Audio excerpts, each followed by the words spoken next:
కొద్దిగా complicated case because ఇది మామూలుగా సర్వైకల్ స్పైన్ అనమాట. C2 to C7 ఇక్కడ కనిపిస్తుంది.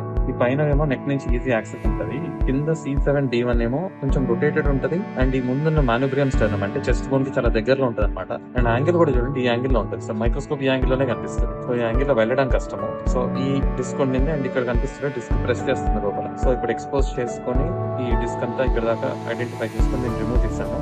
ఇది ఇక్కడ లోపల కనిపిస్తుంది డ్యూరామ్. ఇక్కడ పెద్ద ఆస్టిఫైడ్ ఉంటుంది which is compressing the dura. So ఇక్కడ డ్రిల్ చేసుకొని ఈ lower vertebral upper plate drill చేసుకొని లోపల దాకా వెళ్ళి ఆస్టిఫైడ్ అంతా రిమూవ్ చేసుకొని చుట్టూ వెళ్ళి డ్యూరామ్ మీద కంప్రెషన్ రిమూవ్ చేసాము. ఇప్పుడు ఈ స్పేస్ లో కేజ్ పెట్టి దాంట్లో బోన్ ఫిక్స్ చేసి దీన్ని స్క్రూస్ వేసుకోవాలి.